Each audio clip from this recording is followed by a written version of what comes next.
Folks, in today's video, we are going to break down the top 5 stocks to buy during this very volatile market. These are all stocks trading at steep discounts from recent highs that you should consider buying non-stop over the next 90 days. If you play your cards correctly during the next 90 days, you can make a lot of money on the other side. We are in some of the most volatile and opportune conditions ever. Literally every day there's new negative and then positive tariff news and rinse and repeat, causing markets to pump and then dump and then pump and then dump. One day Trump puts on huge tariffs, markets crash. The next day Trump says buy the dip and then proceeds to pause tariffs, leading to some of the best days in market history by many metrics. One day Trump says huge 100 plus tariffs on China. The next day he says we're going to exempt many of the major imports. Then the next day they say, oh, actually, we're not going to exempt it. Oh, actually, it's temporary. Oh, actually, we're not sure yet. This kind of uncertainty, this kind of back and forth, this kind of unknown is what makes people filthy rich. All of this uncertainty equals money for those that know how to play the game. Markets, as you know, hate uncertainty. But if you're nimble and calculated, uncertainty is your best damn friend because it leads to mispriced opportunities. And today we're going to talk about 5 screaming buys that are in that category. And we're going to get right to work. But as always, if you're the one taking the ultimate risk, you got to be the one doing the ultimate frisk. Always do your own due diligence on all ideas presented. First, let's talk data here. So every time we go through a rough market condition, people say, well, this will never end. No, this time is different. We'll never get out of this.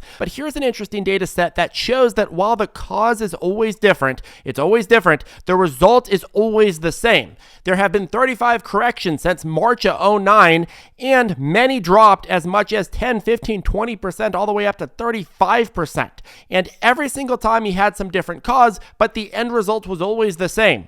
Those who bought good stocks at good prices made a major return, made tons and oodles and even poodles of moolah. And certainly this tariff crisis is bad, but we've already seen exceptions fly, and we will get through this. And by the time some of the biggest ramifications are being felt, well, markets will have bottomed. We can't time exactly when that will be, but bigger picture thinking is needed if you want to make money in this crisis. So take a look at consumer confidence here. Consumers are absolutely petrified. This metric is at historic low levels. That means consumers are planning and are already cutting back aggressively on spending. They are going to hold back on big purchases. And of course, that's going to have downstream effects for businesses and then people that own the businesses and so on and so forth. Small businesses especially are really having a hard time right now because guess what? A lot of these exemptions, they're targeted only at big business. So small businesses that have a lot of exposure to supply chains that are not in the US, well, a lot of those are just going to get completely bludgeoned, and those people are going to go out of business, and their market shares and customers are all just going to go and consolidate at the biggest companies in the S&P 500. These tariff policies are going to take a lot of the business away from small businesses and transfer it into the richest, most powerful businesses that could afford to deal with this crisis. Right now, you're going to see a big consolidation and a big transfer of wealth and power from small business to big business. So that means for us in the stock market, we got to make sure that we're playing stocks that have the ability to really generate a lot of unfair advantage in this market environment and are able to deal with whatever kind of tariffs are put on their sector. Now, Fed officials are already coming out and saying, hey, we have the spigot to turn liquidity on at any point necessary. They're saying, yeah, we have a big, major, mega tariff bailout ready whenever it is needed, aka saying we will turn the money printers back on if it's necessary. And unfortunately, it might very well be necessary.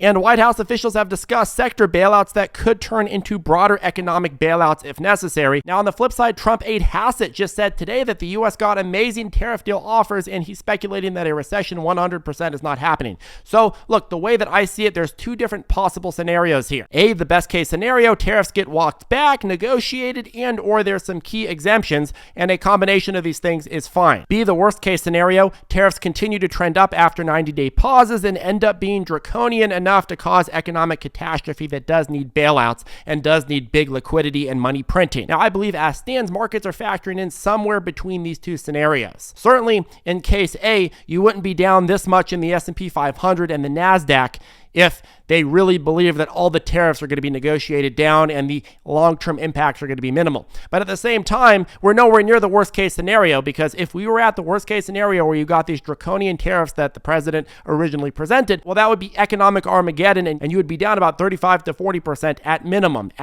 So I believe the markets right now have factored in somewhere between these two scenarios. So if we end up getting scenario A starts playing out, well, that means the market will be trading much higher once we get full clarity on where tariffs will be. But if we get B, well, we'll continue to have these back and forth market volatility days, and then eventually we'll find a bottom that presumably would be a decent amount lower than where we are at right now. But then the Fed will inject liquidity, the White House/Congress will authorize stimulus, and we'll see a COVID-style melt-up where money printing drives huge returns. Now, in both scenarios, it makes sense to strategically buy the dip on good stocks at good prices. Stocks that, again, have enough firepower within their balance sheet to be able to withstand anything that is thrown at them the next year or two. Stocks that are trading at deep discounts that make no sense. And in today's video, I found 5 for you, and I'm going to present them step by step so that you understand exactly why these are good candidates. So number 5, Adobe, ADBE. Adobe is currently trading at about $350, and I don't say this lightly. This is one of the purest examples of value meeting growth in the tech world right now. Adobe has built a fortress business. Their products are literally woven into the fabric of every creative field. Designers, you got Photoshop and Illustrator. Video editors, you got Premiere Pro, After Effects. Marketers, you got Adobe Express, Adobe Analytics. If you're in enterprises, you got Acrobat, Document Cloud, Adobe Experiences Manager. Whether a customer is a solo freelancer or a massive global marketing team, well, odds are that Adobe has their hooks in you. Adobe made a genius pivot years ago from one-time software purchases to a cloud-based recurring revenue model called Adobe Creative Cloud. This transformed them into a predictable cash flow machine with insane margins. It's the holy grail of SaaS. Reliable, recurring revenue with some 40% plus operating margins. What are they doing with AI? Well, they're pushing deep into AI and doing it intelligently. Their Firefly AI platform lets users auto-generate images, edit videos, and write content at lightning speed. And this isn't actually just a gimmick. You could try it out. Adobe is building real use case AI inside its existing creative suite. Now, when you talk about finances, look, forward PE is around 20 to 22, historically cheap for Adobe. We love good deals here at ZipTrader. We're very cheap. We like things cheap. Gross margin, 88%. Operating margins, about 40%. Cash on hand, over $5 billion.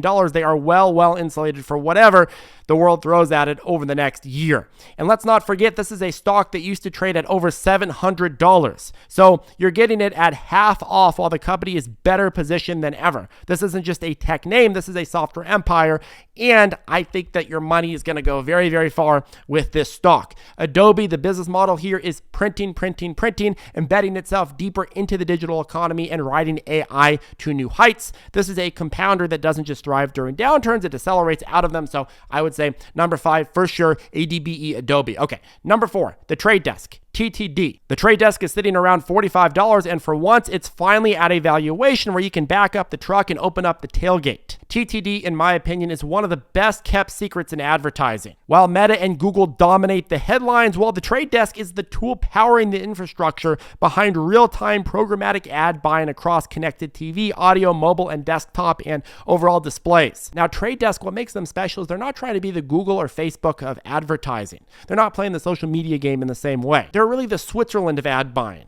You go to them because you want very reliable, high quality, top tier, trustworthy ads. You're going to pay a lot of money for these ads, but you know that they're going to work. They're the go-to for premium programmatic buying, especially as advertisers shift to streaming and away from linear TV. Now, look at these numbers. I'm a numbers guy, and the numbers here matter a lot. So customer retention at the Trade Desk is about 95% plus, which is unheard of in ad tech. Revenue is still growing double digits year over year. Yes, if the economy goes into a major recession, sure, ad spend's going to go down, but look at the bigger picture here at what kind of deal you're getting on this company.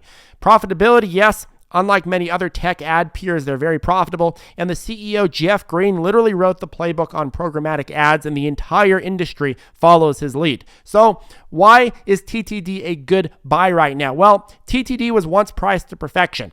We're talking nosebleed valuations. But after a broad tech reset and ad spend concerns heading into this tariff shitestorm, well, this stock has been thrown out with the bathwater. Now you're getting a company with real tech with explosive growth potential at a fair valuation. Eventually, ad budgets are going to rebound a lot, and you're going to wish that you had snapped up this at a good deal, and the good deal territory is where it's at right now. This, in my view, is a pick and shovels play in the ad spend industry, an industry that obviously is going to come back roaring after we get through this whole tariff crisis. And I believe we're already at disastrous levels for the stock where you can get it at a great deal. And that's why I would say this is another one that over the next 90 days, you should be buying aggressively if you agree with my points here.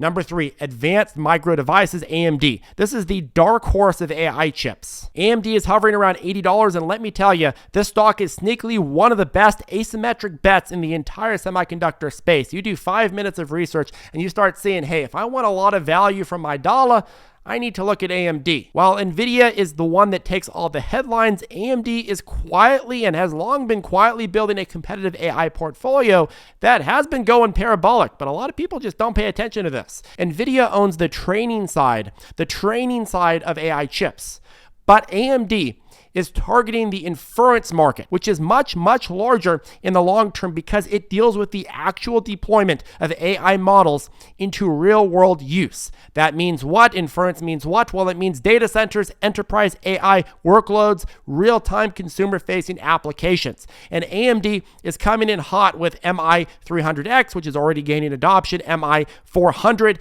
launching next year and expected to rival Blackwell, Xilinx and Pensando, which is expanding reach into FPGA networking and edge computing. And when you look at financial metrics, I mean, they are killing it. Gross margin 40% and improving. EPS growth accelerating into 2025. Forward PE significantly lower than NVIDIA. It doesn't need to beat NVIDIA. It simply needs to capture market share in a multi-trillion-dollar AI race that is continuing to expand and grow rapidly. The risk versus reward at this current trading price is ridiculous. I think it's a great deal. Number 2, Robinhood, HOOD. Mr. Hood. Robinhood is back on the radar and trading in the 40s. Now, I'm really a fan of what we've been seeing so far with Robinhood. They've been investing a lot, they've been innovating, and they've been shaking up the space. I have to admit, they're doing a lot of what I expected SoFi to do. In my opinion, they're starting to look a lot more promising than SoFi. SoFi's been a little bit of a sleepy McGee. Robinhood was born out of zero commission trading and YOLO call options, but now they're evolving into a full-fledged financial super app. What's under the hood? Well, options and equities trading, crypto wallets, high yield savings, credit cards, IRAs, and retirement accounts. Robinhood Gold, which is a great subscription model they have. They've got name recognition that is basically unbeatable these days, and they're becoming the all-in-one Gen Z finance portal. Recent highlights include net deposits, which are surging, revenue per user increasing, profitable quarters finally stacking up, assets under custody growing fast, and the biggest catalyst, well, volatility. Volatility equals more trades, and more trades equals more revenue. Robinhood, the company, benefits every single time markets go up and down because the more volatility, the more panics, the more panic buying and panic selling, the spikes, the dips, the moons, the troughs. Well, that's all money for Robinhood, who makes the bulk of their revenue through these buy and sell trades. And Robinhood is set to print. So I see this dip in Robinhood stock as a great buying opportunity. The bottom line here is that I wouldn't think of Robinhood as just a trading app. I would think of it as sort of a Costco of finance with a little bit more glitter. The data doesn't lie. Robinhood has sticky users, reoccurring subscription revenue, and embedded banking. They have the ability to cross-sell all of their users many different products and keep them locked in. Number 1, URTY. URTY is the 3x leverage ETF for the Russell 2000. And folks, this is a pure-blooded volatility monster with serious upside if you're strategic. Why right now? Well, as you know, the Russell 2000 tends to get punished much faster than every other index out there during panic cycles, during risk-off cycles. Whether the panic is based on high interest rates, lack of liquidity, recession fears, tariff war headwinds, well, no matter what, people just sell first and then ask questions later, which means that once things turn around, well, the Ruskies, the Russell 2000, they tend to go up massively. When the Russell bounces, URTY is going to absolutely rip faces off. 4 indicators of the right time for URTY. Number 1, Fed rate cuts. Number 2, tariff resolution or bailouts. Number 3, oversold base. Or number 4, forgotten by Wall Street, oversold by by Wall Street. Anyways, folks, that caps off today's video. Have a great rest of your day, and we'll see you in the next one.